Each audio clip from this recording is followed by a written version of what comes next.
The storm before the silence. Everything changed while I was in the hospital. This house is no longer yours. You have no place here. Find somewhere else to live. I froze. The words hung in the air like a death sentence, delivered not by a judge or an executioner, but by my own flesh and blood, my daughter, Emily, the girl I'd raised from a toddling bundle of curiosity into a woman I thought would carry on our family's legacy. At 62 years old, leaning on a walker after weeks of fighting for my life, those words hit harder than the aneurysm that had nearly killed me. My left side still dragged like a reluctant shadow, my speech slurred just enough to make me sound like a stranger to myself, but my mind, sharp as the fishing knives my late husband Tom and I used to clean trout from the lake behind our home. Tom. God, how I wished he were here now.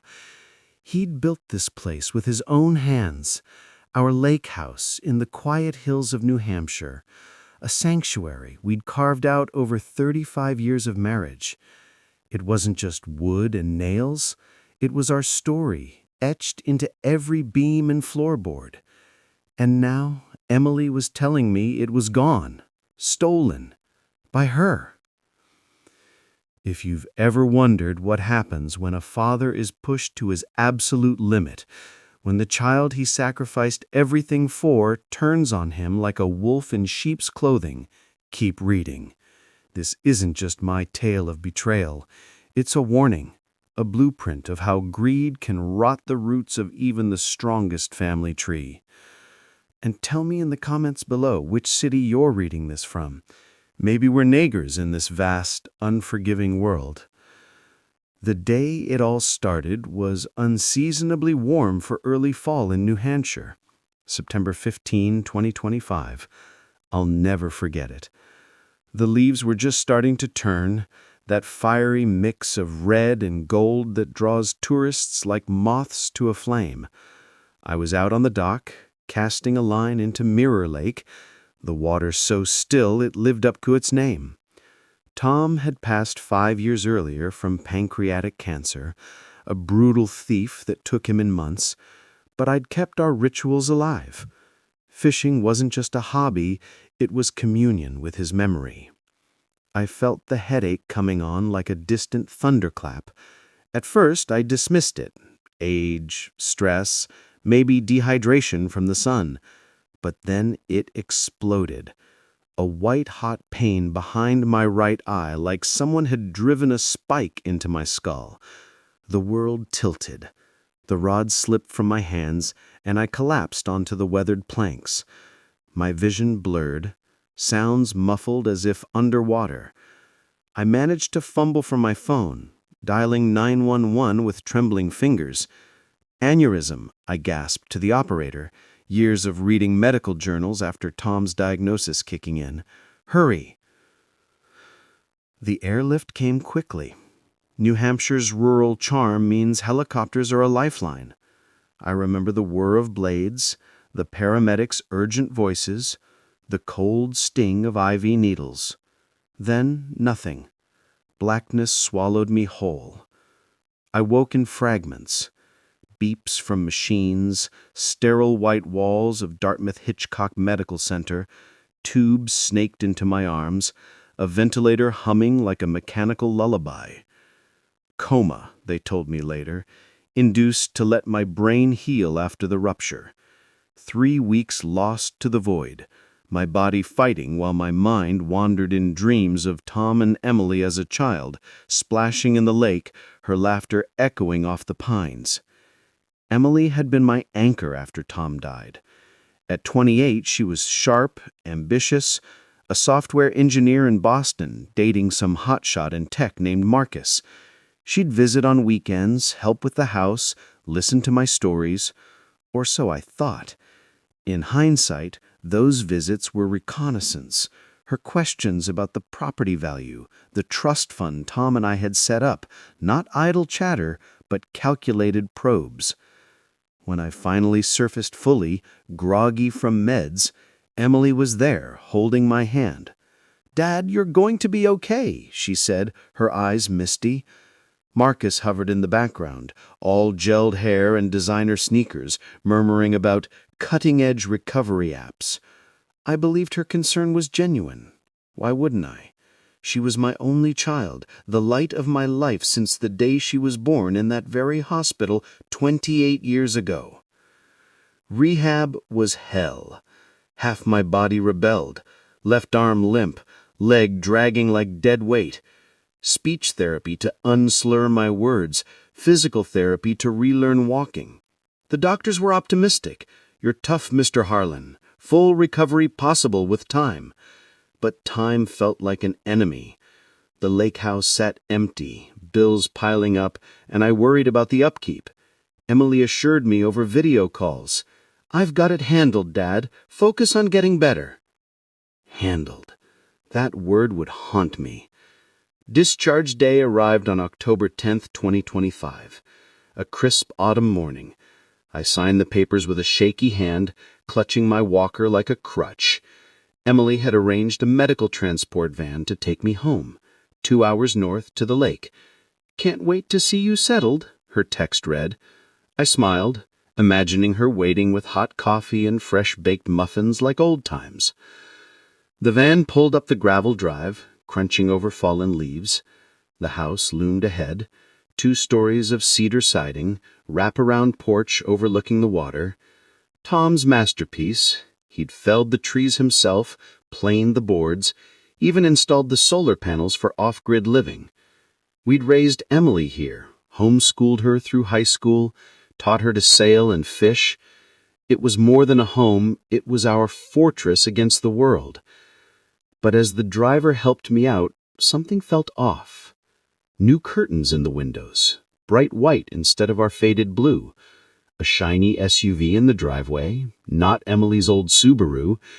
And on the porch, Emily stood, but not alone. Marcus beside her, and 2 strangers, a burly man in a suit and a woman with a clipboard. "Dad," Emily said, her voice flat, no warmth. She didn't move to hug me. "We need to talk." The driver sensed the tension, unloading my bag quickly. "Need help inside, sir?" "No," Emily snapped. "He's not going inside." My heart stuttered. "What? Em, what's going on?" She handed me a paper, official-looking, with seals and signatures. "This is an eviction notice. The house sold 2 weeks ago. We're just here to finalize the handover." Sold? The word didn't compute. "This is my house, our house, Tom's house." "Not anymore," Marcus stepped forward, smug. "We handled the paperwork while you were out. Power of attorney. You signed it before the airlift, remember? For your medical care." I did remember. In the panic of the headache, Emily had thrust forms at me. "Just in case, Dad, for your care." I'd signed without reading, trusting her blindly. But the trust, the deed's in a trust for you, Em, not to sell. She avoided my eyes. "We did this for your care costs. Hospital bills are piling up. This developer," she gestured to the suit-clad man, "is turning it into luxury condos. The payout covers everything, and there's a nice assisted living spot in Concord for you." Assisted living? I was 62, not 92. And the house? Worth millions now, with lakefront booming. Tom's legacy? Bulldozed for condos? The woman with the clipboard, a realtor I guessed, chimed in, "Mr. Harlan, the closing is tomorrow. Your belongings are packed in the garage." I leaned on my walker, world spinning again, not from the aneurysm, but betrayal. "Emily, how could you? This was your home too." Her face hardened. "It was time, Dad. You can't maintain it alone. Marcus and I need to start our life." Marcus smirked. "Crypto is volatile. This flips us into the black." Crypto. A puzzle piece clicked, but I said nothing, turning away. The driver, bless him, waited. "Back to the hospital?" he asked softly. No, I whispered. A motel. Anywhere but here. As we drove off, I glanced back. Emily watched, expressionless. The lake sparkled mockingly, as if Tom were weeping from beyond. The motel was dingy, off I-93, a neon sign flickering vacancy, walls thin enough to hear truckers snoring. I paid with my emergency credit card, the one Tom insisted I keep hidden. Collapsing on the bed, pain shot through my weak side, but physical agony paled to the emotional gut punch. How had it come to this? Flashbacks flooded me. Emily's birth, Tom holding her tiny form, whispering promises of a bright future. Her first steps on the porch, first fish caught at age 5. High school graduation, where she hugged us both, saying, "I'll make you proud." Proud, what a joke. I pulled out my burner phone, another Tom relic for just-in-case scenarios like power outages or hikes gone wrong. No smart features, just calls and texts. I dialed the only number programmed, Detective Ray Sullivan, retired NH State Police. He and Tom had fished together for decades, swapping stories over beers. Ray was family, in a way Emily no longer was. "Jack? That you?" Ray's gruff voice answered. "Ray, they took the house." Silence. Then, "Who? What happened?" I spilled it all. The sale, the eviction, the power of attorney. Ray listened, cursing under his breath. "Stay put. I'm coming over." An hour later, Ray arrived, burly frame filling the doorway, carrying a pizza and a six-pack, non-alcoholic for my meds. At 68, he looked every bit the grizzled cop. Mustache gray, eyes sharp. "Let's see the papers," he said. I handed over the eviction notice. He scanned it, frowning. "Developers Apex Properties. Ring a bell?" "No, but Marcus mentioned crypto." "Your daughter's fiancé? Tech guy?" "Yeah, why?"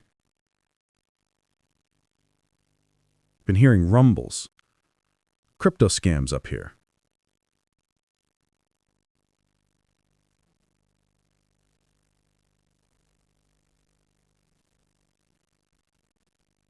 Betrayal crystallized. My daughter, my heart, had planned this for years. Ruiz patted my shoulder. "We'll get him, Jack." As they led Emily away, she whispered, "Sorry, Dad." Too late. Yet this was only the surface. Deeper secrets lurked. Marcus's international ties, Emily's hidden accounts. The fight was far from over. In that moment, staring at the lake, I vowed I'd reclaim it all. For Tom. For me.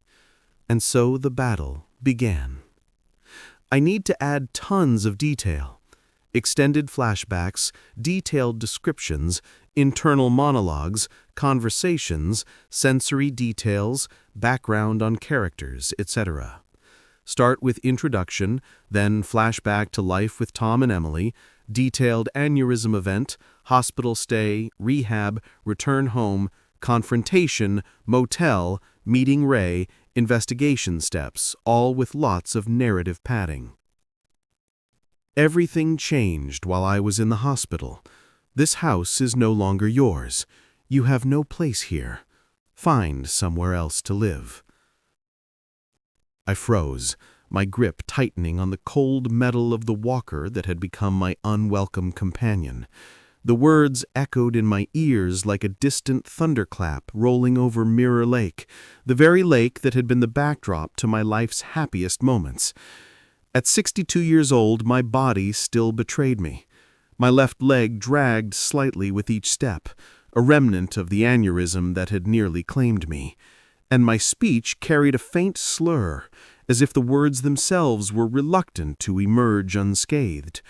But it was my heart that ached the most in that instant, a pain sharper than any physical wound. Those words weren't from a stranger or an enemy. They came from Emily, my only daughter, the child Tom and I had poured our souls into raising. The girl who once chased fireflies on this very lawn, her laughter mingling with the lapping waves, now stood before me like a judge passing sentence. The lake house in New Hampshire wasn't just a structure of wood and stone. It was the embodiment of 35 years of love, sweat, and dreams shared with my late husband Tom. He'd built it with his own hands, starting with the foundation in 1990, when we were young and full of ambition, escaping the hustle of Boston for the serene hills of the Lakes region. Every beam he planed, every nail he drove was a testament to our partnership. We'd restored it patiently over the decades, adding the wraparound porch where we'd sip coffee at dawn, the dock where we'd teach Emily to fish, the solar panels that kept us off-grid during harsh winters. It was our sanctuary, valued now at over $2 million thanks to the booming lakefront market, but worth infinitely more in memories. And now, after 3 weeks in a coma and rehab, I returned with the hope of healing in familiar surroundings, only to find the door slammed shut by the one person I trusted most. In that moment, I understood the betrayal wasn't just about losing my home. It hinted at a darker plot, one woven with greed and deception that I couldn't yet fully grasp. If you've ever wondered what happens when a father is pushed to his absolute limit, when the sacrifices of a lifetime are thrown back in his face, keep reading. This is my story, told from the perspective of a man who thought he knew his family, only to discover the rot beneath the surface. And tell me in the comments below which city you're reading this from. Perhaps we're connected by more than just words on a screen. My hospital discharge papers crinkled in my pocket as the medical transport van pulled up the gravel driveway. The date was October 10, 2025, and the air carried the crisp scent of autumn, fallen leaves, pine, and the faint, earthy aroma of the lake. 3 weeks had felt like an eternity. The ruptured aneurysm had struck suddenly, complications keeping me in a medically induced coma while doctors clipped the vessel and monitored the swelling in my brain. I'd battled through fever dreams and phantom pains, emerging to a world that had spun on without me. I was exhausted, my body a shadow of its former self, but relieved to be home. Home. The word evoked images of the 2-story cedar-clad house Tom and I had lovingly expanded over the years, its windows overlooking the glassy surface of Mirror Lake, the surrounding woods alive with the rustle of wildlife. The roses Tom had planted along the walkway, hybrid teas in shades of crimson and pink, still bloomed, though they looked overgrown, untended in my absence. "Need help with your bag, sir?" the driver asked, eyeing my walker and the cane strapped to it. "Just to the door, please," I replied, my voice raspy from disuse and the dry hospital air. "My daughter should be waiting." The front door opened before we reached it. Emily stood there, but not with the welcoming smile I'd imagined. Her face was a mask, cold, distant, almost resolute, like a business executive closing a deal. Her dark hair, so like Tom's, was pulled back in a tight ponytail, and she wore a crisp blouse that screamed professional rather than daughter. Behind her, I glimpsed movement in the living room. Marcus, her fiancé, and 2 unfamiliar figures. What were they doing here? "Emily, what's going on?" I asked, stepping forward unsteadily. She blocked the entrance, not budging an inch. "Dad, you shouldn't have come today. We were expecting the transport tomorrow." The driver set my small suitcase down, sensing the awkwardness. I paid him quickly, my hands trembling slightly, suddenly wishing he wouldn't leave me alone in this strange atmosphere. "There's no easy way to say this," Emily continued as the van pulled away. "Things changed while you were in the hospital. This house is no longer yours." A shiver ran through me, unrelated to the cool breeze off the lake. "What are you talking about? This is my home, our home." "We made arrangements," she said, her tone formal, detached. "Marcus and I needed to secure your care. The bills from the hospital are astronomical, and this place, it's too much for you alone. We sold it to a developer. The documents are signed. You'll have to find somewhere else to live." My mind reeled, struggling to process. Documents? I never signed anything beyond the power of attorney she'd insisted on before the aneurysm hit. "Emily, this is absurd. Let me in right now." I stepped forward again, leaning heavily on the walker. This time, Marcus appeared beside her. His blonde hair was perfectly styled, and he wore a smartwatch that probably cost more than my monthly pension. "Jack," he said, with that false sympathy I'd come to recognize over the years we'd known each other, "we've packed your things. They're in boxes in the garage. We can ship them to the assisted living facility we arranged." From behind them, the two strangers emerged, a burly man in a suit, likely the developer, and a woman with a clipboard, perhaps a realtor. The man, tall and broad-shouldered with a silver beard, looked at me with pitying eyes. The woman, prim and efficient, adjusted her glasses. "I'm sorry it came to this, Mr. Harlan," the man said, not sounding apologetic at all. "But the arrangements are clear. The property transfer is legal." "Legal?" I stammered. "That's impossible. I never agreed to sell." Emily's face hardened. "Power of attorney, Dad. Remember the papers you signed just before the incident? They covered medical and financial decisions in case you were incapacitated." The revelation slammed into me like a wave crashing on the dock during a storm. Yes, I had signed a stack of documents she'd handed me in the panic of that headache. I'd been anxious, pain clouding my judgment, and I'd trusted her blindly. I hadn't read beyond the first page, assuming it was all for my benefit. "You tricked me," I said, the words hollow against the vastness of the betrayal. "We're doing what's best," Marcus interjected. "This house is too isolated for someone in your condition. Emily's been managing it for months anyway." "Don't come back," Emily finished, her voice firm. "We'll send your things. It's done." I stood there, supported by the walker, staring at the daughter I'd raised. The girl who had clung to me after Tom's funeral, sobbing into my shoulder. The teenager I'd taught to drive on these winding country roads. The young woman whose college tuition I'd paid by taking extra shifts at the hardware store after retiring from teaching. Now she was a stranger, her eyes cold as the lake in winter. "This is illegal," I said softly, "and you know it." "It's done," she replied, unmoved. "Don't make it harder." Something inside me snapped, but not into tears or pleas. It was a cold clarity, a determination forged in the fires of survival. First Tom's cancer, now this. No hysterics, just resolve. "Enjoy it then," I said simply, turning away. "Enjoy everything." The confusion on their faces at my calm almost made the devastation bearable. Almost. As I shuffled back to the van, I'd asked the driver to wait, foresight born of paranoia. I pulled out my phone. Not to call the police. Not yet. That would come in time, on my terms. Instead, I texted a single number from memory. Ray Sullivan. Emergency.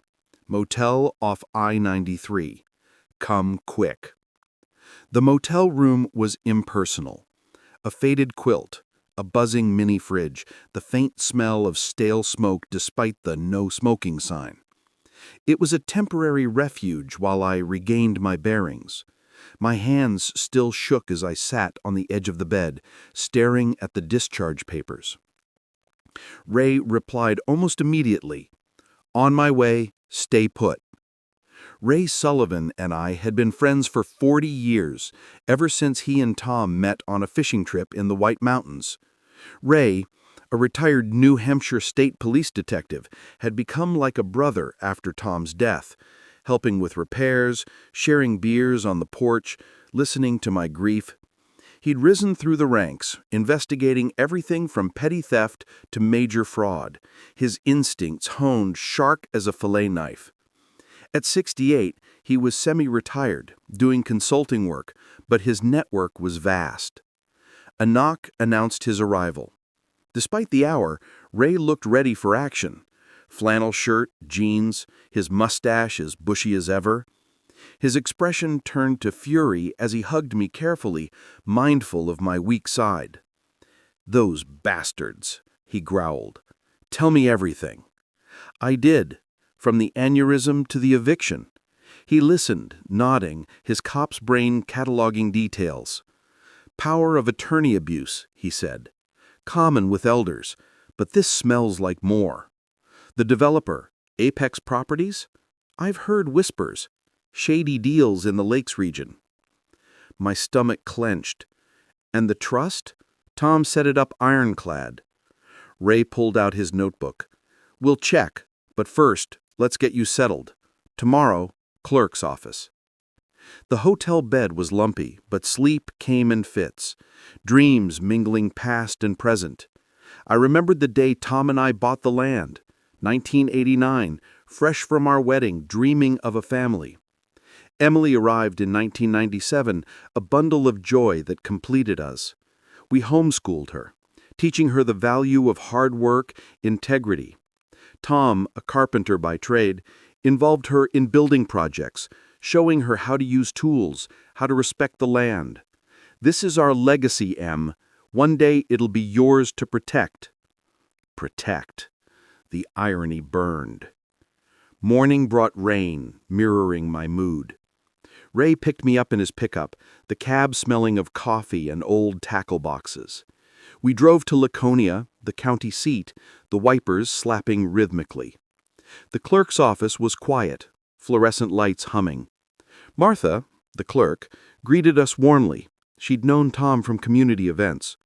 "Jack, good to see you up. What can I do?" "Need the deed history on my property." She typed, her face falling. "Transferred last week to Apex. Power of attorney filed." "Any trust notes?" "Yes, but waived. Your signature on the release." Ray leaned in. "Can we see the full filing?" Martha printed it, her eyes sympathetic. "Off the record, for Tom." The documents were damning. My signature, but the date during my coma. Forgery. "And the payment?" Ray asked. "Wired. From an offshore account." Crypto, Marcus's world. Back in the truck, Ray called contacts. A DA friend, a Fed in financial crimes. Pattern matches laundering schemes. Tech guys flipping properties to clean dirty money. We spent the afternoon at a library, Ray's laptop tracing public blockchain data. Marcus had bragged about Emily's crypto investments, NFTs, tokens. We found transactions. ETH from Emily's wallet to Apex. "Jackpot," Ray said. "Fraud and laundering." As dusk fell, hope ignited, but the betrayal's depth was just emerging. This was only the start. Deeper layers awaited. International ties, hidden accounts, a web of deceit. "You are," Ray said grimly, "except nobody's coming to save you in 42 minutes plus commercials." That night, we built the skeleton of the plan. 1. Freeze the closing. Agent Carla Ruiz in Boston was already drafting the emergency injunction. 2. Subpoena the wire transfer records. Offshore, but the receiving bank was in New York, federal jurisdiction. 3. Trace Emily's wallet addresses and Marcus's known aliases on the blockchain. Public, but tedious. 4. Find the original trust documents Tom had filed. Ray suspected they were still in the safe bolted to the concrete floor of the lake house basement, the one Emily probably never found because she'd always hated spiders. And the unspoken fifth rule, let them think I was a defeated old man limping away into the sunset. Let them feel safe. The next morning, October 12, 2025, Agent Carla Ruiz met us in the parking lot of a Dunkin' off exit 20. She was 40-ish, sharp-eyed, wearing jeans and an FBI windbreaker like she'd been born in it. She shook my hand carefully, noting the tremor in my left arm, but her gaze never wavered from mine. "Mr. Harlan, your case just landed on the deputy director's desk. she said without preamble. Crypto laundering through New England real estate is a priority target. We've got 2 open RICO cases that look exactly like this. You're not the first victim, but you might be the one that breaks it wide open. I swallowed. How long do I have to stay disappeared? She said, as long as it takes for them to get arrogant. Greedy people always do. She slid a thick folder across the hood of Ray's truck.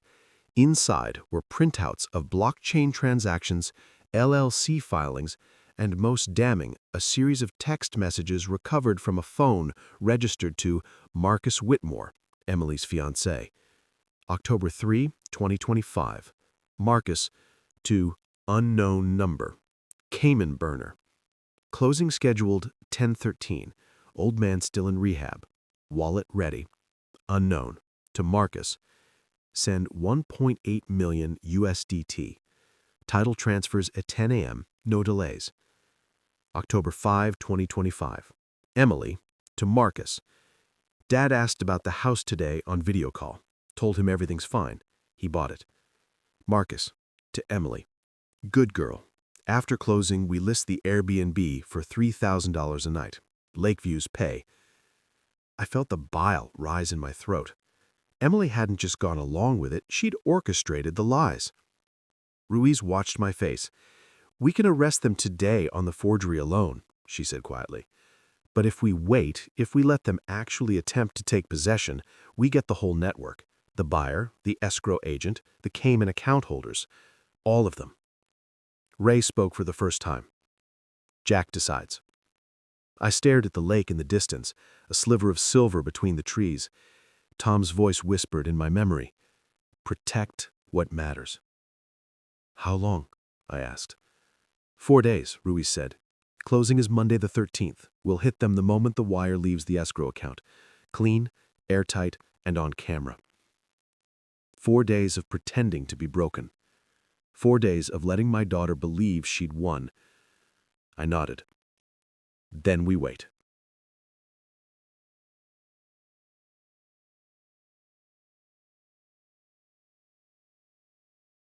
At 9:59 a.m., the escrow agent opened her laptop on the porch railing.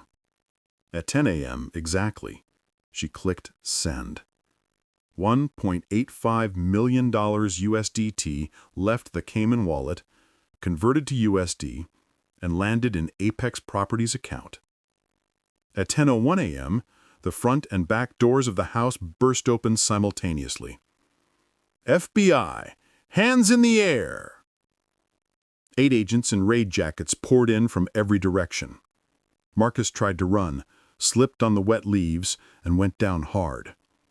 Emily screamed once, a raw animal sound, then dropped to her knees as an agent cuffed her. I'd watched through the binoculars, my breath fogging the lenses. Ray's hand settled on my shoulder. You ready? I nodded.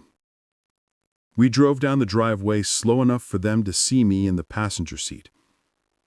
Emily looked up as the Suburban stopped. Her makeup was smeared, hair escaping the ponytail, eyes wild. Dad!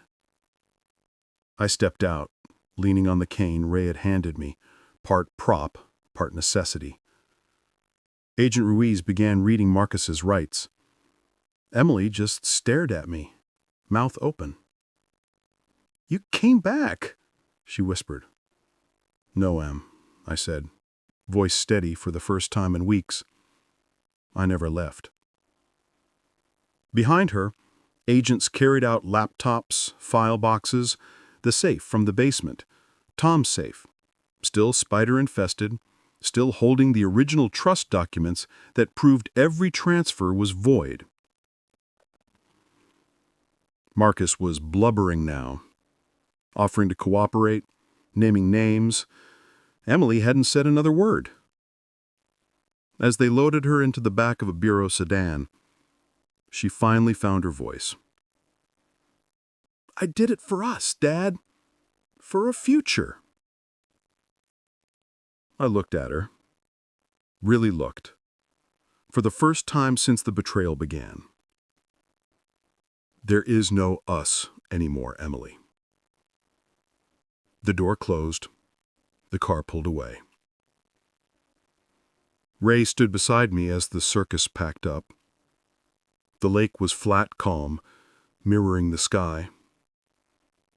"You want to go inside?" he asked quietly. I took one step toward the porch, then another. The boards creaked the same as always. The scent of pine and water wrapped around me like Tom's old flannel shirt. "Yeah," I said. "I'm home." But the war wasn't over. Not yet. We had 4 days of evidence collection ahead. Grand jury testimony. Frozen assets. And a daughter who still believed tears and apologies could undo forgery and theft. And somewhere in the Cayman Islands, a very nervous account holder was about to discover that the FBI had excellent manners when they asked for cooperation. I limped up the steps, pushed open the door, and breathed in the smell of wood smoke and memories. Round 1 was mine. Round 2 was just beginning. The first night back in the lake house was not a homecoming.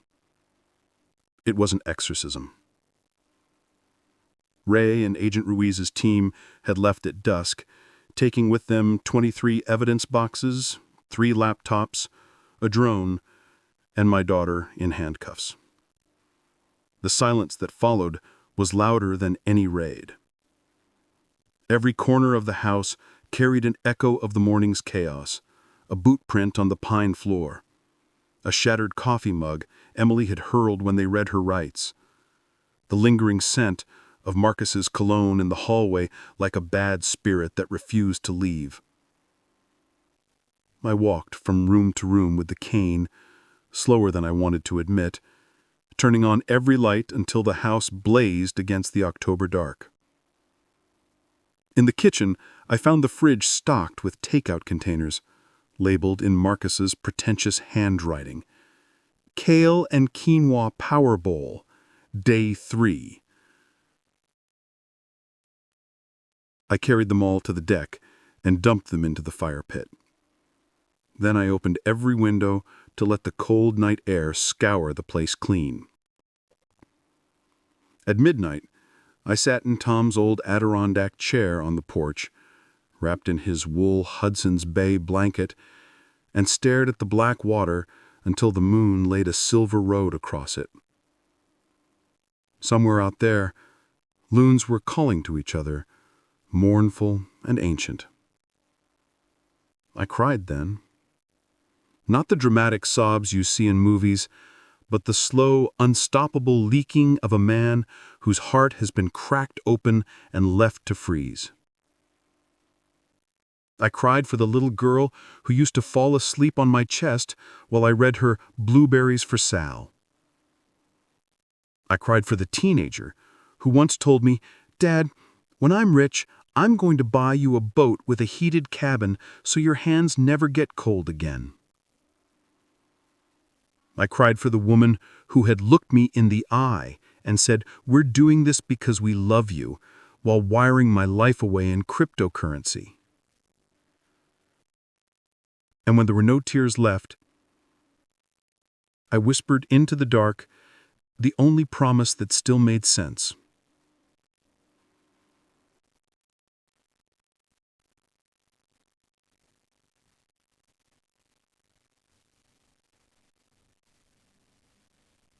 Emily's personal wallet had received $187,000 in referral fees.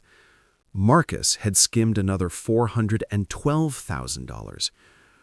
The accountants kept using the phrase willful blindness. I kept hearing blood money. Week 3, the first court appearance. November 3, 2025, U.S. District Court, Concord. Emily wore an orange jumpsuit 2 sizes too big. Her hair was in a limp ponytail, no makeup, eyes swollen. When they brought her into the courtroom, she looked around frantically until she saw me in the back row. For one heartbeat, I thought she might smile with relief. Instead, her face crumpled. The prosecutor laid out the charges. Conspiracy to commit wire fraud, 18 U.S.C. 1343. Aggravated identity theft, 18 U.S.C. 1028A. Money laundering, 18 U.S.C. 1956. 5 counts of real estate fraud in 2 states. Marcus, in a separate hearing, was facing an additional RICO count because the same network had flipped 11 other properties from elderly owners across New England. Emily's public defender, a tired-looking woman named Ms. Patel, asked for release on bail. Ms. Thompson has strong community ties, no prior record, and is willing to surrender her passport. The judge, a white-haired woman who once trout fished with Tom, didn't even look up from the file. Denied. The defendant attempted to divest her own primary residence while he lay in a coma. Flight risk is extreme. Emily sobbed once, a broken sound that cut straight through me. I didn't move. I couldn't. Ray's hand settled on my shoulder like an anchor. Week 4. The letters. They started arriving the day after the bail hearing. Handwritten, prison stationery. Dad, I know you hate me. I hate me too. Marcus said it was the only way to protect our future. I believed him. I was stupid and scared and greedy. I keep replaying the look on your face when I told you the house wasn't yours anymore. I will see that look for the rest of my life. I'm cooperating with the prosecutors. I've given them everything. Wallets, passwords, the Cayman contacts. They're offering me 7 to 10 if I testify against Marcus and the network. I'm going to take it. I don't expect forgiveness. I just needed you to know I'm sorry from the deepest part of me that's still your daughter.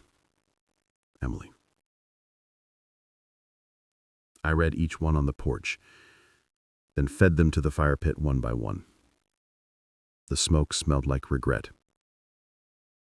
Week 5. The neighbors. Word travels fast in a small lake community. By mid-November, 4 other families had come forward, 3 widows and 1 retired couple who had been pressured into similar reverse mortgage deals by Apex Properties. All of them had signed powers of attorney just in case. All of them had woken up to find their homes listed on Airbnb at $3,000 a night. We held a meeting in my living room. 23 people crammed around the fireplace, coffee cups in hand, eyes swollen. I told them everything. The blockchain, the ransomware origins, the FBI task force. Then I made a promise. We're going to take it all back. Every house, every penny. And we're going to make sure this never happens to another family on this lake. Someone started clapping. Then everyone was. I hadn't felt that kind of fire in my chest since the day Tom and I poured the foundation.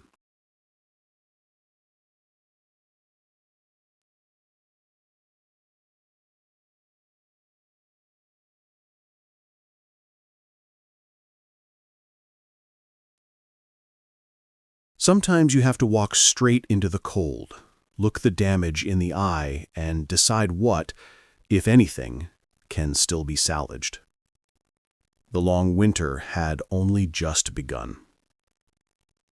February 14th, 2030, 4:17 a.m., Mirror Lake, New Hampshire. I am 67 years old, and I cannot sleep. The house is quiet the way only old houses in deep winter can be quiet. The furnace clicks off, the ice on the lake groans like a living thing, and somewhere in the walls, the ghosts of every conversation Tom and I ever had settle back into the pine boards. I have left the porch light on for 4 straight years. Not the little amber bug light. The big 100-watt flood that turns the front steps the color of warm butter. It burns 24 hours a day, 365 days a year, because I promised myself the day I hung the new sign that I would never again lock a child out in the cold, even if that child had once locked me out of my own life. Tonight, the light feels heavier than usual. Tonight is the night.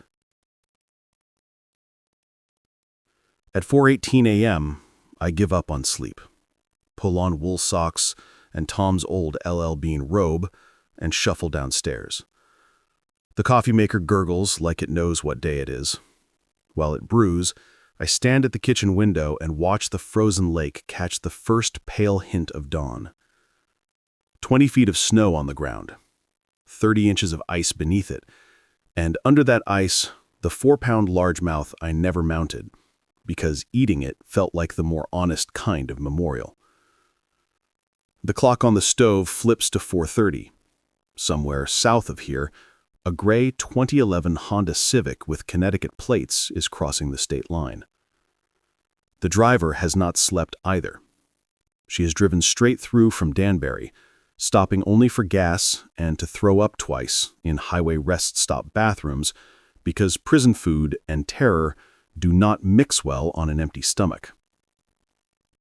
Her name is still Emily Harlan Thompson on the release papers, but she has not used the Thompson in 4 years. She signs everything E. Harlan now, the way she did when she was 9 and practicing cursive on the back of my hardware store receipts. I know all of this because the halfway house counselor called me last week and read me the itinerary like a funeral director. I thanked her, wrote nothing down, and hung up before my hand started shaking. At 5:02 a.m., I take the first mug of coffee out to the porch. The thermometer reads -12. The floodlight hums. I sit in the Adirondack chair that hasn't moved since Tom built it in 1994, and I wait. 2.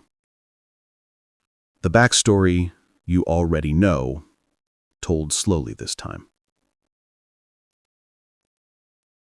Before she arrives, I need to tell you the parts I skimmed past in the earlier chapters, because some stories only make sense when you walk the entire length of the wound. After the raid in October 2025, the FBI kept the house sealed for 93 days. Crime scene tape across my own front door. I lived in the Ranger cabin, then in a residence inn in Concord, then in a borrowed Airstream parked behind Ray's garage. Every morning, I woke up and reminded myself that breathing was still allowed. The U.S. Attorney's Office filed 127 counts against 14 defendants. Emily's name was third on the indictment. The first time I saw that document, 342 pages single-spaced, I sat in the federal courthouse law library and read it cover to cover. When I got to page 214, the part where the prosecutor quoted Emily's text to Marcus, Dad asked about the house today on video call, told him everything's fine, he bought it. Good girl. I vomited into a courthouse trash can. A janitor handed me paper towels without comment.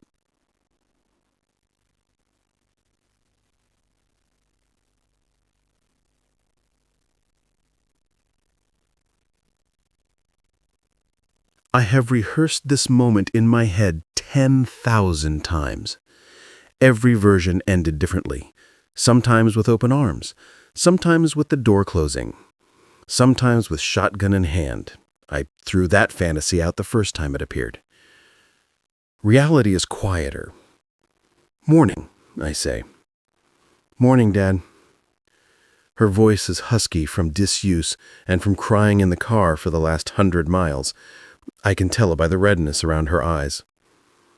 I step aside. Coffee's hot. She climbs the 4 steps like each one might give way. When she reaches the porch, she stops an arm's length away, unsure whether a hug is allowed. I solve it for her. I take the duffel from her shoulder and set it inside the door. Come in before you freeze. The house smells of coffee and wood smoke, and the cinnamon rolls I baked at 3 a.m. because my hands needed something to do. She steps over the threshold and stops, breathing it in like a drowning woman breaking the surface. Everything is exactly as it was the day they raided, except cleaner, brighter, lived in again. Tom's fly-tying bench by the window, the same Pendleton blanket on the couch, the photograph of the 5 Lake families with the Lake Strong banner now hangs framed above the fireplace. Emily's eyes fill, but she doesn't cry yet. She walks slowly, touching nothing, just looking. In the kitchen, she stops in front of the refrigerator, where a new edition hangs. A collage of every newspaper headline about the Harlan Protocol, the Foundation, the returned houses, the international arrests. At the bottom is a small brass plaque. In memory of those who almost lost everything, and for those who helped give it back. She reads it twice, lips moving silently. I pour her coffee, black, 2 sugars, the way she drank it at 16, and set it on the table. Sit. She sits. We drink coffee in silence for 5 full minutes. Outside, the lake is beginning to glow. Finally, she speaks. The house looks alive again. It is. I wasn't sure it would let me in. Houses don't hold grudges, I say. People do. She flinches, but nods. I push a folder across the table, the one I have carried in my coat pocket for 6 months. Inside are 5 things. A deed transferring 1 acre of lakefront land, the small lot Tom always called the Point, into a separate trust in her name alone, restricted, can never be sold, can only be passed to direct descendants or donated to the foundation. A job offer. Program Director, Harlan Protocol Reentry Division, salary modest, benefits excellent, office in the boathouse I converted last summer. A set of keys to the small apartment above the boathouse. A bank statement showing the $178,000 she took as referral fees, every cent seized and held in a restitution account, now matched 1-to-1 by an anonymous donor and placed in a restricted account for her to use only for victim restitution or education. And a single sheet of heavy cream paper, Tom's old stationery from when he still wrote letters by hand. On it, in my shaky left-handed script. Emily. Some doors close forever. Some stay cracked open exactly wide enough for a person to walk through if they are willing to leave the old self outside. This door is cracked. The rest is up to you. Love always, because biology is stubborn, Dad. She reads it 3 times. When she looks up, the tears have finally won. I don't deserve any of this, she whispers. No, I say gently. You don't. That's what grace is.